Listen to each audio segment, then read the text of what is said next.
আসসালামু আলাইকুম, কেমন আছেন সবাই? দেখতে রোজা চলে এলো। রোজার আগে কিছু গল্প ছিল,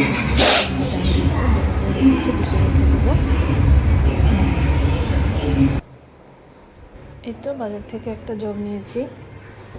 এই জগটা অনেকদিন ধরে নিব করে আর নেওয়া হয়নি, তো ভাবলাম রোজা চলে আসছে, এটা এখন আমার রোজায় খুব কাজে দিবে শরবত বানানোর জন্য, তাই জগটা নিলাম।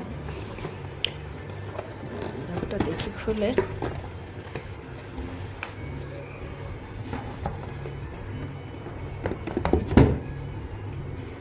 এই হচ্ছে জগটা, এটা নাকি হিট প্রুফও। জগটা কেমন? জগটা অনেক সুন্দর।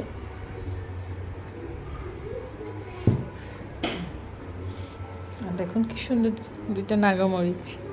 আপনারা এটাকে কি মরিচ বলেন? আমি বলি নাগামরিচ, আমরা বলি নাগামরিচ।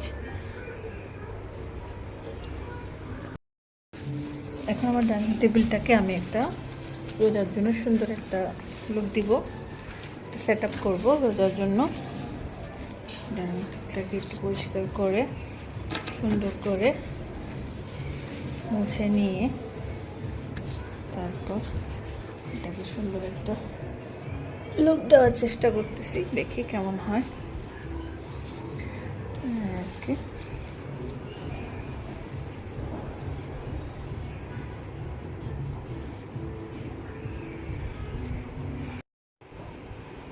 রোজার জন্য ডাইনিং টেবিলটা কিভাবে সাজালাম, এই হচ্ছে আমার ডাইনিং টেবিলের লুক।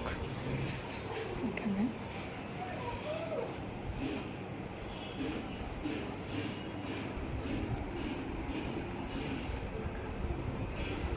এই হচ্ছে আমার ডাইনিং টেবিলের লুক। এগুলোকে আমি সাজিয়েছি রোজার জন্য, একটু নতুনত্ব দেওয়ার চেষ্টা করছি, কিন্তু কতটুকু হয়েছে বুঝতে পারতেছি না। এই হচ্ছে আমার ডাইনিং,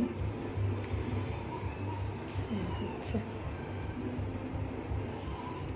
এখানে খেজুর টেজুর রাখার জন্য একটা সুন্দর একটা জার।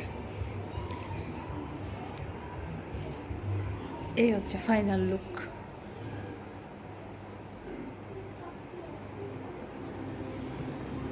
সবাই ভালো থাকবেন, দোয়া করবেন। Thanks for watching.